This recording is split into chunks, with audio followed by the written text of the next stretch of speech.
Everything I ever did, I did for her. Now she's gone, but I'm still here. Sometimes I wonder if she can see me through her eyes. Oh, what would she think of me now? Since this video is about Pearl and her loyalty to others, this quote would be the perfect way to open this video because to me, it's not only one of Pearl's most touching set of lines in this series, but it displays perfectly the qualities she has that I'll be discussing today. Pearl, one of the original Crystal Gem members, is one of the most loyal main characters in Steven Universe. Her basic loyalty trait comes from her being a Pearl Gem. On Homeworld, Pearls are seen as pretty servants for higher ranking gems and usually go along with their master's decisions/orders. As far as we know on the surface, her loyalty originated with Pink Diamond, then as time went on with the Gem War, Pink Diamond reforming into Rose Quartz, Rose giving birth to Steven, etc. She began to expand her loyalty to other things like the planet Earth and its protection, the Crystal Gem team, Garnet, the new quote-unquote leader of the Crystal Gems, and Steven. But of course, with Steven's case, he's an extension of Rose/Pink Diamond, so he could just fall into the category of Pearl still being loyal to her diamond, if you want to think about it like that. Now, when the whole Pink Diamond is Rose reveal happened, some believe this made Pearl less of a unique character because this whole time she was, being loyal to her diamond just like the typical Homeworld Pearl. Well, in a way, it's kinda true, though this doesn't make Pearl a standard Pearl as a whole character just because of this. She still betrayed her home planet to protect Earth and learn how to properly fight and defend herself, build machines, fuse with gems that aren't other Pearls, etc. Of course, it's possible other Pearls could do this if they put their mind to it, since that's the whole Crystal Gem message, be whatever you want to be, love yourself, etc. I've been saying etc. a lot, I'm really sorry. But in the current story, the other Homeworld Pearls haven't had their mindset changed yet, so yeah. When it comes to the loyalty in other forms of media that I've seen, there's followers of a leader that will follow their leader no matter what, and followers that will follow their leader unless they begin to do something that strays away from their norm they're used to for whatever purpose they're serving. In Pearl's case, it's a little bit of both, but mostly following specifically Pink Diamond no matter what. I know in our minds what the Gem race was doing to other planets is considered awful, evil, tyrannical, stripping other planets of freedom in order to expand the Gem Empire, but to them, that's just their way of living. They've lived like this for thousands of years, and until Pink Diamond got Earth, these gems just went with the flow and were just doing their jobs in their minds. And doing anything but those jobs they were quote-unquote destined to have when emerging from their kindergarten holes was considered wrong. Gems like Jasper were very extreme with these beliefs, saying gems who didn't do what they were made for should just straight up be purged. Then there's gems like Peridot, who in the past believed what the Crystal Gems were doing was dumb, but I don't recall her ever saying they deserved to be shattered for not doing what they were made for. Very much like how our own society could act sometimes. For instance, if a person gets a job they're happy with, but their family doesn't approve of it because it's not in the same field or type of job that everyone else in their family has, Pearl would definitely question Pink Diamond's actions at times, such as why she never told her about Lion existing and everything that was stored in Lion's mane, as well as the idea of giving up her role as a diamond to become Rose Quartz. The latter especially made Pearl question things at first, wondering if there was any other way to solve Pink Diamond's dilemma, saying Pink's status and her referring to Pearl's purpose would be thrown out the window. But usually at the end of this scenario, she just ends up not questioning things because Pearl believed what Pink Diamond was doing was for the greater good. Is it because she was made that way and believed no matter what Pink did, she went along with it, or did she get emotionally attached to the Earth herself as well? I'm pretty sure it's the latter. I choose to interpret it as Pearl caring about the Earth for herself, and I'll go more into that later in the video. So of course, Pearl's biggest form of loyalty was and still is to Pink Diamond. Let's start from the beginning in terms of things that have been shown on screen. I know there's still that possibility Pearl belonged to White before Pink. I'm just stating that to let y'all know I'm aware of that possibility, but it's kind of irrelevant here. I just want to throw it out there. Pearl has been with Pink Diamond for thousands of years, even a few thousand years before she had the Earth given to her to colonize. Since the Gem War occurred about 5,000 years before the events of Steven Universe, Pearl first began her relationship with Pink Diamond roughly 8,000 years ago. Pearl specifically said a few thousand, and whenever I hear the term a few, I think of the number 3, so I just 5,000 plus 3,000.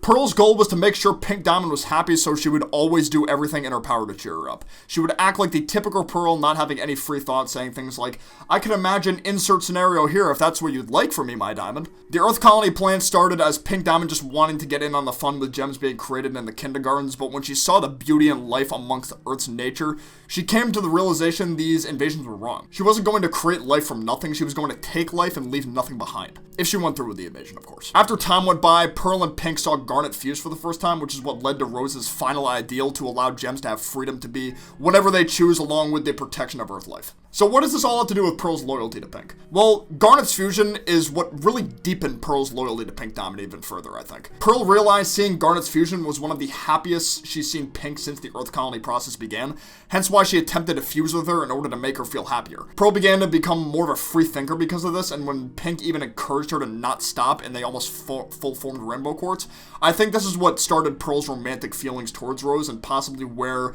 fusion should be seen as a more bond between gems rather than just a fusion to become stronger ideology began. Pearl's most loyal thing she ever did for Pink Diamond was keeping her quote-unquote shattering a secret from everybody, including even Steven for a while. She upheld this final request for over 5,000 years, and the only reason Steven was able to find out is because he's basically a walking loophole in Pink Diamond's promise. Because they have the same gemstone, Steven was able to retain some of Pink Diamond's memories, which allowed him to learn more about the truth, which in turn led Pearl to help Steven learn the full truth without verbally telling him flat out. To me, Pearl's admiration for Pink Diamond started as admiration for the sole fact that Pink Diamond was part of the Diamond Authority, but over time blossomed into admiration because of how much of a caring gem Pink was to everyone around her.